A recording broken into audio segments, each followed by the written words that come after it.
Welcome to Kakistocracy Radio. That's KORC 69.9 FM, The Heat. The Heat. Yeah, I was coming up with an intro on the car today.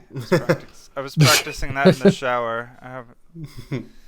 I'm surprised I got it in one too. That's pretty good. For the listeners who didn't get it in one, we actually did 82 takes before that. Yeah, we had to edit that out. Yep. You weren't supposed to tell them that. So we're a Kakistocracy podcast. Kakistocracy. We're a history podcast about mispronouncing words, which we're going to do a lot of today because we're talking about Old Norse. So we're going to have a lot of names that sound like 20 vowels stuck together. So that's my favorite. Feel free to look up your own pronunciation of these names. Like a lot of like Jorgensen or something. Jorgen the Jorgensen. So yeah, what is the topic of today's juicy episode? Today's topic, which is now hosted by I have now usurped the podcast and am now acting host. I am holding the other two members hostage until my demands are. We managed to throw Johnny out of the passenger window of the aircraft that he had hijacked and was holding us hostage on, but now Dylan just picked up the gun off the floor and was like, I am now the one who is... You can't kill Pelican, though. You're the only other one that knows how to fly the plane. I developed a Stockholm syndrome with Johnny, and then so when you threw him out of the plane, I sided with him and turned against you. No, so my name is Dialon, a.k.a. Willy Wanker, a.k.a. MC Dialon, Ph.D. Because my rhymes are so sick, they need a doctorate. Damn. I'm joined by who's normally the host and researcher. Hello, it's me, Pelican, a.k.a. Paul. I get to sit another one out, which is exciting. So I am here to learn about Erik the Red, right? Yes. You still have to do the editing, though. I do still do that, but I'm That's happy the to hard do that. part. You just still have to edit. Honestly, the research is the hard part. So yeah, kudos to Dylan for. And we had a third member, but we're actually going to edit him out and post. Yeah, just completely edit me out. That's perfect. But for the not edited part, I am Bitpixel, aka Billy, actually the other way around. Okay. Bitpixel's not my legal name. We'll just leave it at that. That's all the introduction I need. And that's the last you'll hear of him for the rest of the show because, I'm muted for the rest. Yeah. No, he'll be in the director's cut. I like the idea that he won't be in one edit, but then 20 years from now we'll have the extended edition. If we ever do Patreon, exclusive episodes at some point, that's how you unlock Billy. You unlock an extra host for being a Patreon. Hell yeah, dude! I'm like a stretch goal. That's perfect. Please deploy 25 Ethereum to unlock Billy content. Okay, so today we're talking about Erik the Red. Are you sure that was pronounced Erik? Actually, not. Yeah, it was pretty much Erik, but it was spelled with a K, so it was Erik the Red, Erik the Red. Who knows? None of the people. Okay, so this happened around 1,000 years ago, and a lot of this I believe comes from the saga of Erik the Red, which actually isn't about Erik the Red. Excellent. And this episode isn't really about Erik the Red either. It's more about his son. It's kind of a two-part. It's about him and his son, and how they actually beat Columbus to the Americas by 400 years. So Columbus can suck a fat one. He's a piece.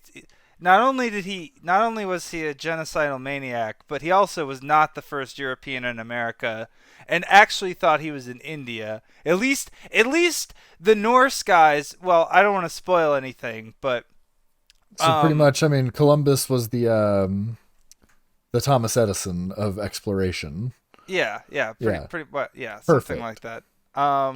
It's not a perfect metaphor, but it'll do for now. It's the stumbling fish rots from the head, stumbling across the street and being like, I've discovered my neighbor's house, and my neighbor's like, but I've been living here for 20 years. You made this? No, I made this. So yeah, the Vikings were also famous raiders, which is part of they would go raiding just like we do today in Rust and in Minecraft and in Raid Shadow Legends. I'm assuming I've never played Raid Shadow Legends, but I'm assuming there's raiding involved in that game. You would hope. But Viking was actually a job title, if I believe so. I didn't research that for this podcast, but I remember hearing that multiple times. Is that the Viking title was actually not the name of the culture. They were the Norse people, the Norway, all that stuff. But the job of Viking was it was usually someone who farmed, but then in the times where they weren't farming, they would go out. It's also because Norway was difficult to farm. It was very cold, rocky, high elevation. So they would go and supplement their income with they would make enchanted diamond armor and get craft AKs, and they would go out. They were very good sailors and navigators. Part of the thing they rated, and this is actually, so I'm a big fan of the Vikings television show, which is very historically inaccurate, but it's still very interesting, and I think it's very on theme, and it introduces you to a lot of characters and themes from the era, though they're kind of mishmashed and not, obviously inundated with mythology. And like a lot of this, like I said, this comes from a saga. So this wasn't written down. The saga was sung for like 200 years. The Saga of Erik the Red, it was sung for about 200 years before it was ever written down. So even if I get something wrong, you can't really sing call me out on it. How did they sing for that long? There was actually please tell me I wrote this down. I feel like class, I would lose my... There was actually a whole class of people in the Norse, the Skalds. Here it is. I wrote it in the notes. Skalds would recite poems. That was their whole job, right? I just feel like I would lose my voice after a couple days, but like 200 years. What an interesting job. Yeah, continuously singing for 200 years. I mean, that Norwegian seafood diet really extends the years. Really, it's all the fish oil. It lubricates the vocal gets cords. Your pipes going good. So one of the things they rated, though, as well as like treasure and food and stuff and things to trade with, is they would also raid slaves, which is actually an accurate thing that they depicted in the Vikings television show. Now, when you say raiding, are you talking more like looting and pillaging? Yeah. Or like, okay, not like raiding abandoned areas. It's like these are lived-in areas that they're just, we're here, we don't take your shit. Well, obviously, if they're grabbing slaves, yeah, they're going to, like, there's a famous raid of Lindisfarne, I believe, is like at the beginning of the Viking series that was like documented, where they basically raided a monastery, and there was no resistance because it was just monks during peacetime. So they were just able to like wipe the floor with them. Because they're just like, bald guys in hair shirts against like, 9 feet tall Norwegian guys with like war hammers and, I'm assuming leather and maybe chainmail armor. I'm not actually sure what tech level they were in like Age of Empires or whatever. How many blacksmith upgrades they had? Though I'm sure they got a lot of, weapons and items and tools from their raids and trades and sailing expeditions, especially. Yeah, they're just playing like PUBG in real life, basically. Yeah, it's like Rust when you have that one chest just full of tools that you've taken from other people. Yeah, that's that. They just have that on every boat. Yeah. So one thing that was cool of the Norwegian people is that they had a very progressive death tax or inheritance tax. I thought this was interesting when I was looking it up. A third of the inheritance would go to their descendants, so their children would get a third of your wealth, but then another third would go for your drip, for your funeral, so your clothes for when you go to your Viking funeral. And then they take a third of your wealth and spend it on like your swag that you wear. Yeah, damn. The best part is the last third goes to booze for the village for throwing that's epic. So you throw a huge rager. See, it's not like that Russian episode we did. They're not going to run out of the beer. Just imagine how drunk Like, everyone's just dead of alcohol poisoning after Viking Jeff Bezos dies. Oh god. Yeah, see, that's also though super depressing when like that one shitty Viking who just never made any money dies. They have like one can of beer for the whole thing. It's your friend that shows up to the party with half a six-pack or whatever. Like, yeah. I've totally been that friend before, I'm not gonna lie. Or like you bring a 12-pack to a party and then you're like, I'm leaving. I'm going to take the rest home. So, an interesting parallel, like kind of when I was kind of reading into like the Norse culture, is that like, so they were slave, they were a slave society. They would hold slaves and they would sacrifice those slaves to the gods or use them for sex or work or whatever.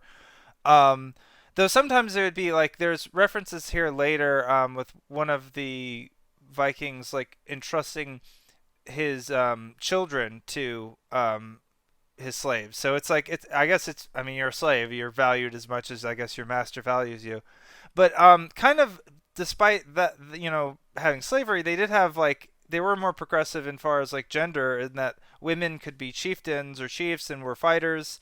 There's the famous shield maidens, and they could also get divorces.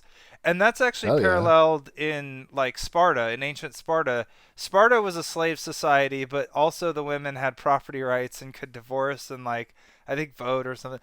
So it's interesting how like cultures have different value systems depending on compared to how other societies one might be more progressive in one area but like abhorrent in another. If you really think about it, the Vikings were just doing sort of forcible wealth redistribution when they were going on their raids and stuff. Just aggressive tax collection. I mean, I'm sure I'm sure I don't know how it was divvied up, like if it was like a pirate boat where every man got I'm sure every man got at least a bit of his spoils from the raiding. I mean, that's how you convince a guy to get in a boat and sail across a ocean to go fight people he can't he's never heard of. But I guess that, and promise him that if he dies in combat he'll get to party with the gods. That's a pretty good incentive too. Yeah. They also they like to party. They also liked games. They were gamers. There's evidence that they invented skiing. They liked chess, and they had a game called Nefatal. They liked chess. That's interesting. It's like a chess. It's like a because chess is from Persia, isn't it? Yeah, but I mean the Persians got all over the place. Right. I mean, because it was invented like wasn't it like 2,000 years ago? So it would have been like 1,000 years before the Vikings, basically. Yeah. So, I mean, you've seen the 13th Warrior. There were Arabs in Norway. Right. Naturally. Actually, I think that was kind of based off of a real legend, even though the movie is hokey as hell. Though, I mean, I don't know. Have you ever seen the 13th Warrior? It's Billy like a samurai movie, isn't it? No. Oh wait, I'm thinking. No. The one where it's Antonio Banderas. Get this. Of course it is. Antonio Banderas plays an Arab man, and he gets banished from Persia, and he ends up going north through Europe and ends up partying with these Norse guys who welcome them into their band of merry men, and they have an adventure and win a big battle, and then he goes back and writes a story about them. It's a good movie. The score, one of the best scores is Song of the Northman, I think is the track, and it also is played in what is it, Guy Ritchie's Kingdom of Heaven. Those two movies share a soundtrack. Anyway, now that we're thoroughly derailed, I was thinking of 13 Assassins. Yes, that is also a very good movie. Yeah, that's the one I was thinking. That's the samurai one. I was thinking of 12 Angry Men, so I was wrong on multiple counts. Oh, geez, we're still in the intro. That's cool. We're only 15 minutes in. Yeah, Let's go. We're like ahead of schedule, man. Like we jumped. Oh, okay. Yeah, so other important things is they had a rune alphabet, and I actually thought the rune alphabet was more primitive, that it was just like some basic symbols, but apparently they were literate, and the runes could be used phonetically, I guess, or there's evidence of that. Hell yeah. Um, and then they were also, they were famous for reciting poems. A lot of, some of the famous warriors would recite poems in battle. Oh, and they train dragons, right? Yes, just like in that movie.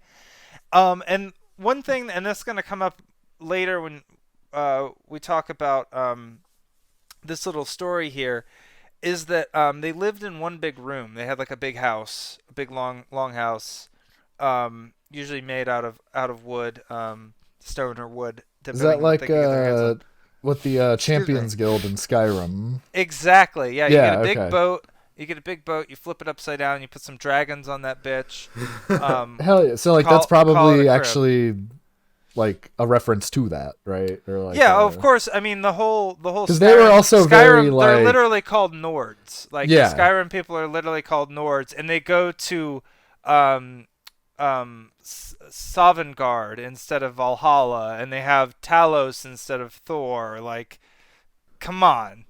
I Gods like be the praised. idea. I like the The idea of the longhouse. Like as your population increases or whatever, you just like are continuously just building the same house longer. You just flip another boat next to it and like connect them with some wood. Right, but they I can think never get they any would wider, do. just longer. Yeah. Oh, and they would. Well, another interesting thing about their big rooms is they would also live in there with their like goats and chickens and stuff. Oh, I bet it smelled lovely in Oh there. yeah, yeah. Um, so Eric the Red, I didn't actually get his birthday. I think it was around 900. 950. 950. Yeah, nice. You can look up all the little details that I miss here, but I got the broad strokes here. So Eric the Red, he was his father was Thorvald Avildsen, and as a little foreshadowing, his father was banished for manslaughter. I tried to look up details of it, and I don't know the exact circumstances, but he was banished from Norway, and I believe they went to Greenland um, after they were banished from Norway, or they were banished from their village. Um, Eric then later married Johild, Jorhuldir, and they went to Hokkardal. Um, Lovely. yes. It sounds like a Fantastic. wonderful place. They had three sons, one of which we'll talk about later, and a daughter. One of the kind of splits with Eric, and kind of a theme for him, is that he was kind of a holdout to the old gods, and his wife, and even his sons, and a lot of the people around him were already converting to Christianity at this point. Um, so this was kind of a split. I guess they still stuck together, which I guess that's another multicultural interesting thing about the fact that they were able to stay together despite having a different faith. Um, Hmm. so yeah, and apparently because Eric never converted to Christianity, the sagas kind of tell that his wife basically like stopped sleeping with him, stopped giving No. him, yeah, basically yeah, cut him off because he wouldn't praise Jesus, he wouldn't get down on his knees and beg. Uh, yeah, so following in his father's footsteps, Eric had some thralls, some slaves that they were doing some work and they started a landslide. Oh, And the just as you neighbor, do, yeah. yeah, I mean, as you do, you're doing a little light landscaping, and apparently they were doing it on somebody, like, or maybe they were next to somebody else's farm, and it caused some damage to Voljorf, Volthjof, um, Volshoff. I like the idea that his yeah, friend. they're bringing a bunch of like flagstones or whatever up the side of the mountain. Like, the master says that he wants a new pathway up to the top of the mountain here. That's my You know what? best. And then He just probably was That was trying pretty to. good actually. He was probably trying to like build like some. He's probably like getting stones to build like a new crib, and then like they were holding the mountain together. Or he was gonna make some some like monument to Thor or something on top of the mountain. Yeah, Maybe That makes sense. this might have been before they converted. I'm not sure exactly when they converted. Okay. But because I think some of the kids were born after after this incident. But anyway, so the thralls started this landslide. It damaged his property, and this guy's friend Eyjolf the Foul killed the thralls. So Erik liked his thralls. He liked his slaves. He was upset about this, so he killed Eyjolf and I guess some of his crew. This guy Holmjog. So this was in Iceland. So they had been banished from Norway from his father. Okay, I wanted to make sure. Okay, so they leave Norway and they go to Iceland. So his Norway's. So they were out of Norway because of his father. His father's manslaughter. So then Erik kills these guys, and then they get banished not from all of Iceland, but from their town. So they're still in Iceland, I believe, at this point. After this, so he heads to an island called Enix, and I don't remember exactly where on the map it is. I think it's like west of Iceland. So some of these locations. So they're going. Further some to of these America. locations, right? So some of these locations, they bring up here in the saga. They're named different things now, and it's hard to nail down exactly where. Some of them I tried to kind of hunt down and kind of see on the map where they were. Honestly, like the fact that like there were just Norse people in Iceland at this point is kind of impressive. Like I guess that's interesting. Leads to a theme of the podcast that I wanted to bring up earlier, is that this whole saga kind of appeared during a general warming period before MGMT wrote their little Ice Age song. There was a warm period, and that allowed them to farm at these greater latitudes and to explore more of the ocean because it wasn't as icy and everything. And spoiler alert, yeah, when this warming period ends, there's a reason why the Norse people didn't end up settling North America, is that they didn't really.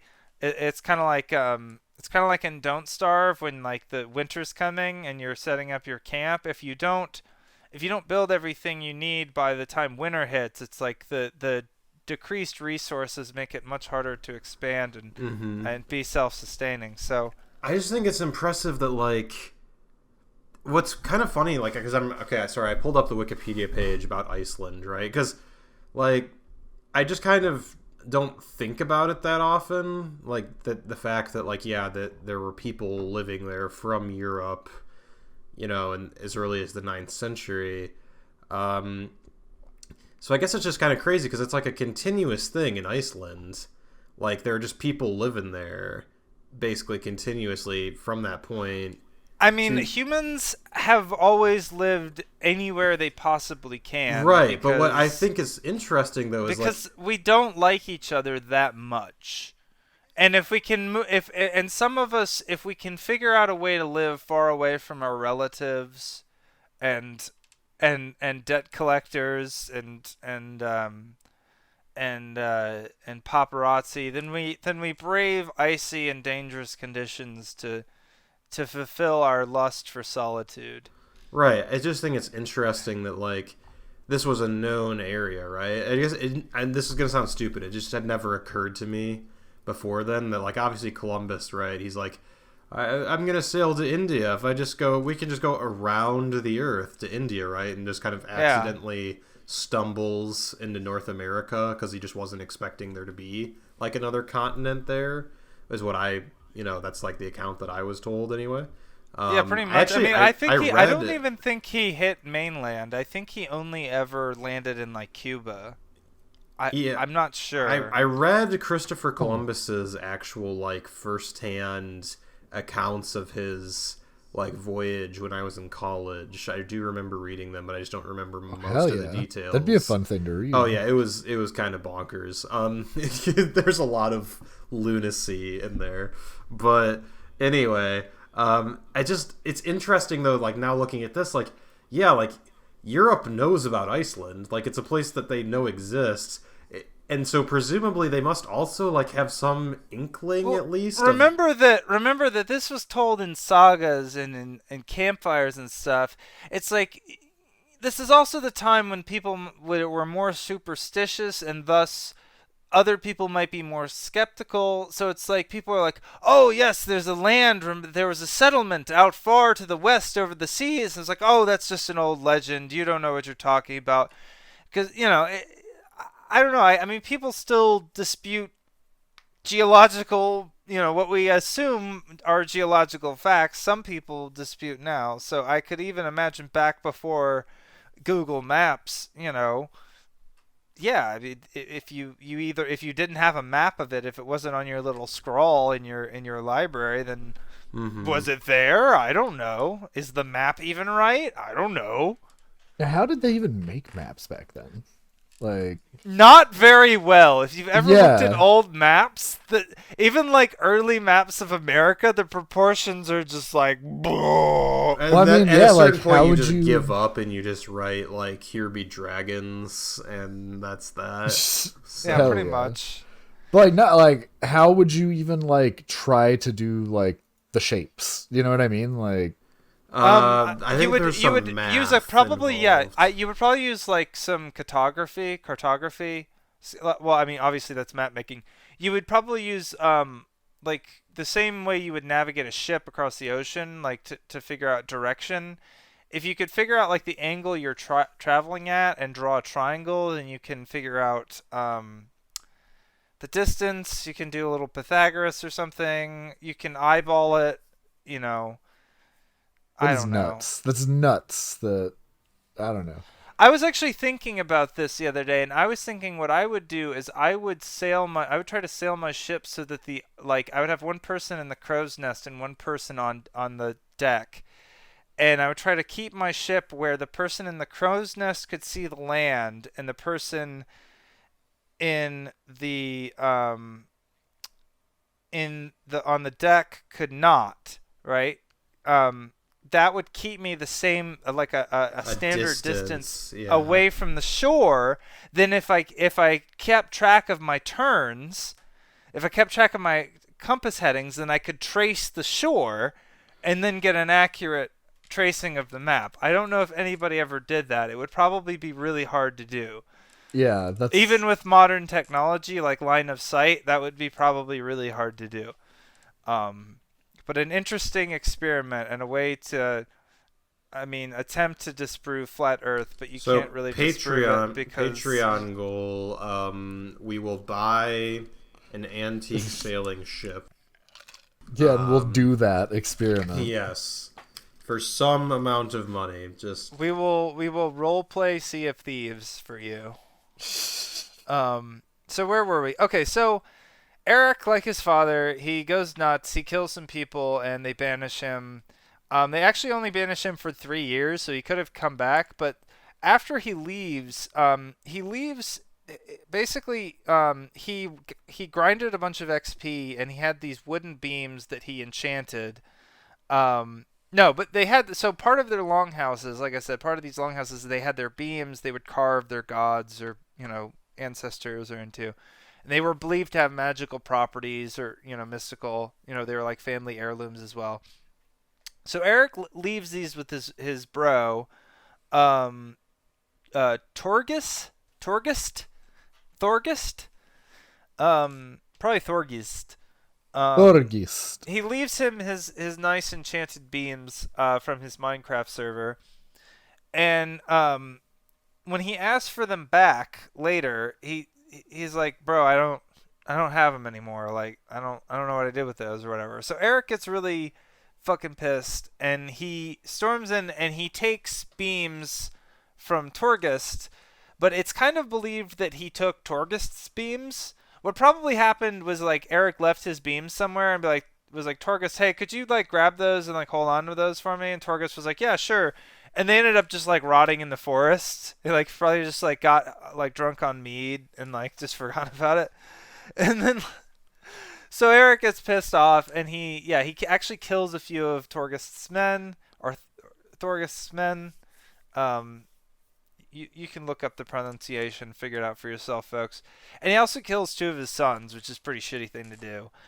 Um, Surprisingly, they don't just kill him for this. I guess Erik was, you know, a liked guy. He's a cool guy. Also, yeah. so yeah, his name Erik the Red. Actually, they believe like it might not have been that he had red hair. It might have been because he had a hot temper. Is that he was always fucking going off on people. So or maybe because he like murdered so many people that there was a lot of blood on his hands. I was trying to look up if he actually had. I'd imagine that he went on raids. I don't know. I was trying to look up to see if there are any stories or sagas of him actually going on a raid. I have to imagine he went on one, but I don't know if anyone was recorded or if anything. There was probably something I missed. But anyway, the story's not just about Erik here. We're trying to get to America. I want to live in America. As all stories are really about at the end of the day. So after this, so part of the Norse culture is they would have a thing. If it was an assembly, a thing, where like I guess the chieftains, the elders, the people who matter, whatever, everybody would get together, and they would discuss and vote on what to do about the thing, and they outlawed Erik from all of Iceland for 3 years. Erik has now been kicked out of all of like established Norwegian, like there was Norway, and then Norway had colonized Iceland. I believe at this point it was like kind of before they had a foothold in, the UK. They might have at this point, but Erik was a pretty good sailor, and he actually did not discover Greenland. I think he tried to take credit for it, or in one of the sagas it might have said that he did. But there was a guy named Gunnbjorn. I liked this name, Gunnbjorn Olfsson. I think I got that one right or close. He was a merchant ship, I believe, and he got blown off course, and he just sighted it. He just spotted it out to the west. Because if you look at a map, Greenland is actually really close to Iceland.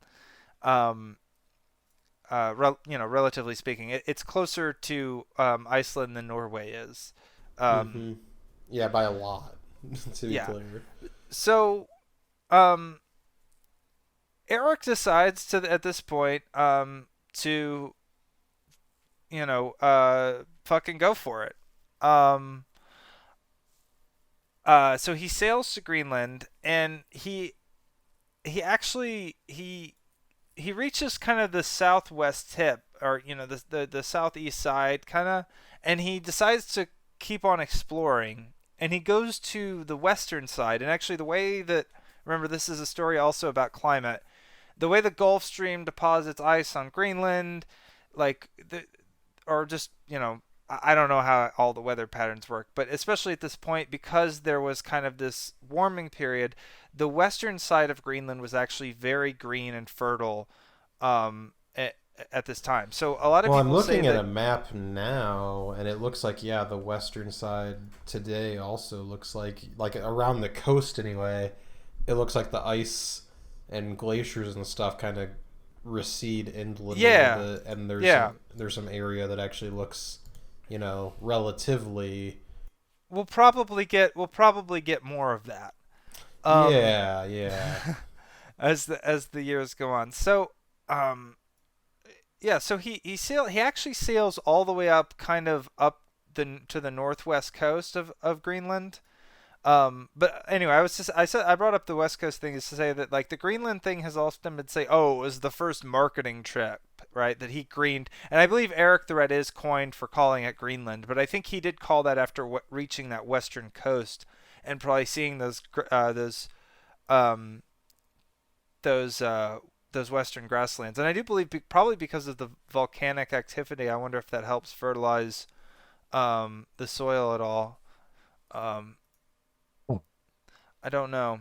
I don't know that much about soil, but So he explores it for 3 years, going up the uh going up the western coast. But he does name it Greenland to attract settlers, but it's actually not that hard to attract settlers. So he goes back to Iceland and he's like, "Yo, I found this new land. It's called Greenland because it's green. No one lives there. It's called completely... Greenland because that's what I decided to call it. Yeah. I love But it. there had been a recent famine in Iceland, so people were like not thrilled with like the crop yields there. So they're like, "Oh, okay, so there's a pasture." So he ends up leaving with 985 people, So which is like they get in a really long boat. no, they had 25 ships. Um, Okay. So what's the math on that? Um, About 1,000 divided by 25. 40, about 40 per, so a little under 40 per boat. So what's 40 times 14? Oh no. I'm gonna have to I out a see where this is calculator after going. this bit. Okay, for 560. Okay, so that many made it. Okay. Okay. Lovely. So So over excellent. half. Over half of them survived. Yeah, hey, that's Okay, good. That's almost a yeah. passing grade. Yeah, all right. But, Um, it's just people's lives. They Look, this is like, the 900s or whatever. Like, people are like dying getting their mail. Like, you just like walk Yeah. outside and stub your toe and it's like, oh, that's probably an infection. Like, So you said 14 of the ships made it. yes. So like, were the others just destroyed at sea? Like, it's just probably rough lost. seas? Like, they didn't make them out of the enchanted beams. They tried exactly. they fucked up. Yeah. They tried to They skimp. They didn't want to pay the mage or whatever. Didn't want They, to mine the XP to get the good enchantments on the stuff there. they spec'd into farming too hard. They specialized. They needed to Yeah, that's diversify true. their perk tree. No, so they set up 2 colonies on the southwest coast, mostly because these were kind of the 2 areas where it seemed viable to farm. They would actually kind of hike up north to farm seals because they didn't want to farm the animals directly around them because they actually kind of knew that they would overhunt them if they farmed the ones directly around the village. So they would go on little hunting parties and hunt seal. They would they'd club the baby seal to death, as you do. As you do, yeah. Yeah. It can't be helped. So Yep. the eastmost settlement, Erik was the paramount chieftain, as opposed to the universal or Disney chieftain. The 20th century chieftain. Nice. It actually did pretty well. It grew to 5,000 people. Though in 1002, there was a plague, which we'll go back to. We're jumping ahead a little bit. Around 970. So, when did you say you looked up when Erik was born? I'd already forgot. 950. Yeah, 950. Circa 950. That's circa 950. Around that. So 970. So, damn, son's only 20. So Leif was actually probably born in Iceland. He was born in 970. He was described as wise, considerate, and a strong man of striking appearance. So I thought it was interesting that, like, between Erik and his son, they seem to have very different personalities. Where Erik seems maybe a little petty and violent and reckless. Leif is a lot more, he's a lot more compassionate and wise and thoughtful. Erik is the one, like I said earlier, he left, Erik left Leif in the care of his thralls, actually. So yeah, Erik probably had a good relationship. Like he said, he killed the guy after he killed the slaves. So obviously he held the slaves in decent regard, at least, because he let his son was, I think Leif described one of the thralls as almost like a second father to him. I believe reading that. I don't see that in my notes, but I believe reading something like that. Leif sails to Norway, I believe, on like a mission. Like his mom is like, I think, set up with the church, right? Because she converts, and she's like trying to set up churches and stuff. So she's sending Leif to Norway, and he's blown off course to Hebrides, where he ends up conceiving a son. Um, the son's named Thorgils, and apparently this is like he conceives this son. So he gets blown off his course. He parties with this woman. He ends up knocking her up. She ends up being like well off and like so he could have been set, but he's like he doesn't want to marry her. He's just like, nah, you got this. I think his son later meets back up with his dad, and Leaf lets him back in, and they chill and everything. So he's not a total deadbeat dad. He does like later take care of his son, but he's not about getting tied down. So he goes ahead and heads off to Norway, and he becomes part of the court of Olaf Tryggvason, who charges him with preaching Christianity back to Greenland. And on his return voyage, he's blown off course again. In 999, so he rolls triples. Nice. That's how you get out of jail. He actually so Leif actually isn't the first to spot North America. I believe, like his father, he hears of a land from a guy named Bjarni, who describes it as a land of self-sown wheat fields and grapevines. Bjarni and friends. Nice. Okay, so I got this right. I remembered it correctly. I just wanted to double check because it wasn't clear in my rights. So Bjarni never set foot in North America. He's a merchant ship. He gets blown off course, and he sees the land and describes it. There's a lot of this getting blown off course. Well, sailing is pretty primitive. Also, you have a literal sail. Like, the wind is what propels you. So if the wind, like, it would be like if your engine could just get stuck in the on position for like 3 days. These people, you got a triple. Like I said, remember this is $9.99. All right, so actually it's both. They both get blown off course. So first, Leif Erikson. So remember how the podcast is called Kakistocracy? Yes. Yeah. All right. So this is kind of an example of how a lot of history happens by accident.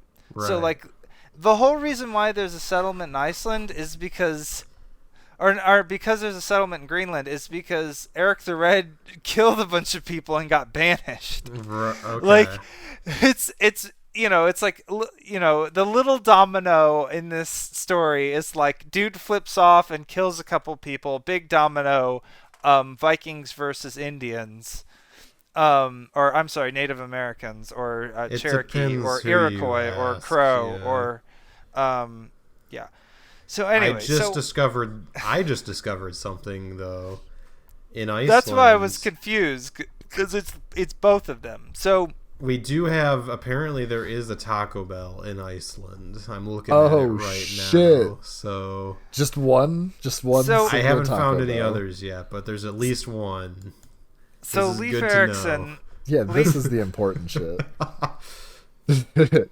I love that I'm just like scrolling around Iceland on Google Maps as Dylan. Yeah, that sounds fun. I also found a KFC. Oh, same company. That's Yum Brands. I mean, makes sense. Yeah.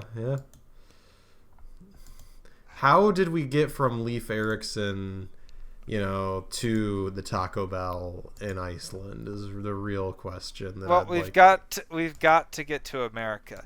So on this return voyage, he was blown off course. This is why I was confused, because they were both in my notes. Both of them are blown off course. So Leif Erikson is actually the one that describes it as self-sown wheat fields and grapevines. I don't think he. I don't know if he got off the boat on this trip. But he way back, he actually ends up rescuing 2 shipwrecked people, which is pretty cool. So he just fishes a couple people out of the water, and like he said, he was described as considerate and very nice guy. He's like, okay, I'll give you a ride back to civilization. So after he sees after he sees this land, he then buys a ship and gets 35 men and just hot drops into America. He's just like, let's go. And at this point, if they're in Iceland at this point, they're not that far away. So it's he gets the path that the merchant had told him, and he decides to go in reverse. And he lands first in Baffin Island, which is the largest part of Canada that isn't attached to the mainland. Oh, okay, I know what you're talking about. So for people, who, obviously, you're listening at home, you're gathered around the radio. If you pull out your atlas, if you pull out your encyclopedia and look up Canada under C, and look at the big island on the northeast, that's the first part that he lands. And he basically works his way down the east coast. Where does he go? He goes to Newfoundland, and Newfoundland. He calls it Markland. He calls Labrador. Is it just called Labrador? He calls it Markland for forested area, which I thought was cool. I like how their naming was just like, there's trees there, so it's the tree land. As Mark. He's basically just listing the biome.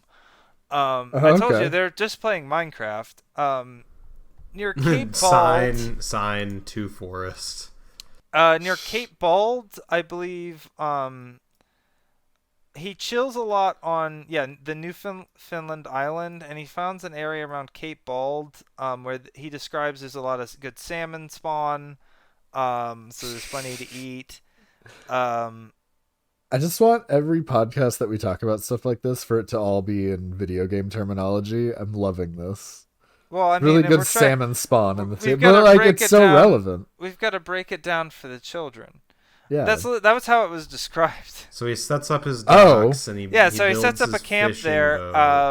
In the Gulf of St. Louis. So if you want to look up that in a map, he discovers vines and grapes, so he calls it Vinland. So I actually think that's what America should be called. Yeah, that's a way cooler name. Vinland, for sure. Yeah, it's a way cooler name. It's also like a description of what he found, as opposed to America, which is named after like Amerigo Vespucci or whatever. So, as we've established, not the first guy in America. Yeah, not even like the one that most people don't even like. If you say Amerigo Vespucci, like most people are like, "What? Who?" Like, excuse me? Honestly, I'm like, what, who? I've never heard this name. Yeah, because, like, at least most people have heard of Columbus, but, like, anyway. So, just like in Minecraft, when you travel to a different biome, you collect a lot of the resources that are indigenous, that are plentiful there. Biome, so they get a bunch of grapes, and they get a bunch of timber, and they rescue another castaway, which earns Leif the title Leif the Lucky. So like his dad was Erik the Red, he's Leif the Lucky. So I like, there's a lot of like really funny names in Norse culture. They would basically give themselves silly nicknames. Which I think great. Is way cooler than like some of the titles. I mean, Paramount Chieftain is pretty. I mean, that's also hilarious, but yeah. Now reading through these like names and everything, it's just like holy shit. Like I don't know, seeing how much Skyrim took from like Vikings and just like it's pretty neat. Just copy paste. Like I could read this whole thing and be like, is this just a side quest in Skyrim? That's what it sounds like. So as Erik was gonna go with his son. Remember, he wasn't that old. He was in his 20s, right? Like, well, he was on his 20s when he was born. So when did they? Yeah. So actually. Oh, okay. So he would have been he would have been 50s. He would have been 49 because it was 999. Okay. It was Yeah, 49. It was it was around 1000. It's somewhere around there. Remember, all these dates are very, bleh. So Erik was gonna go, but he fell off his horse on the way to the ship. And he was fine. He didn't hurt himself, but he took this as a bad omen. Remember, they're superstitious. I love that he Um, falls off his horse, but completely uninjured, but probably a bad sign. Okay. well, Yeah. Sure. it's not like, someone should have told him about, what you do when you fall off your horse. Um, What do you do when you fall off your horse? Get back up. get back on. Um, I don't like horses. they're beautiful. They're beautiful, majestic creatures. They're terrifying creatures. They have human just a- teeth. No, they don't. It's all look- molars. I They hate don't it. have I canines. hate it so They much. don't have canines. They eat grass. I hate the way their teeth look. So Erik is like, nah, I fell off my horse. I feel he's like, I'm toggled off. I can't raid with you, son. I'm sorry. So the sad thing though is like Erik actually dies in a plague that hits right the winter after his son dies. So shit! he The might winter have, after his son dies?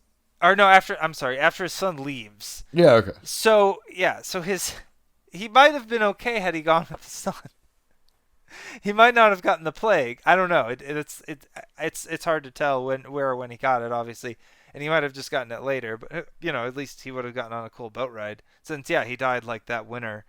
Whereas if he was on the boat, if no one on the boat had the plague, then he wouldn't have gotten it. That's why you should socially distance people. Although, if you got sick on the boat, like, that would also suck. Keep your Like, mask like on. being sick on a car ride, like, that is, like, awful. Like, if you're Well, you sick, know what? but you still have to After- drive. He did see 11 ships get lost at sea. That's he true. did the- So maybe after that he's like, I'm going to stay on Greenland forever. Thank you. I'm never getting in a boat again. I've seen too many men die at sea. Maybe he was afraid their ghosts would get him because he was superstitious. Aw, sea ghosts. Think about it. Like, because he lured them out in the ocean to die. He's like, if I go out there, the ghosts will drag me down to the Maybe he depths. Down thinks to maybe he thinks they're, like, in... Davy now Jones. they're haunting his boat now, so he can't go back on his Captain- boat. Captain Jack Sparrow, Curse of the Black Pearl. So... Grab a pint and wait for all of this to blow over. So Leif Erikson, we don't know how he died, but he dies around 1020. But he does pass on his chieftaincy to his son. So apparently, the line of Erik was able to stay, in control of Iceland until about the 15th century. They all died. Like actually, probably like right before Columbus did his journey. All of the settlements in Iceland. So North America was never settled by the Vikings. If the or by the Norse people, but the it's another what if the climate had stayed warmer at that period, if Erik had gone on the voyage, maybe he would have convinced more people to settle there, especially considering, a big problem with Iceland is even though it was warm, they could farm there weren't a lot of trees. So like I said earlier, the longhouses back home were made out of wood. In Iceland they had to make them out of stone mostly. So it was a very rocky area. Again, adapting to your biomes. Yeah, and it looks cooler though. So around 15th century, after there was a little ice age, like I said, MGMT. Was that MGMT or what band released the Little Ice Age or Little Dark Age? I'm not familiar with that. It doesn't matter. It's a dead meme anyway.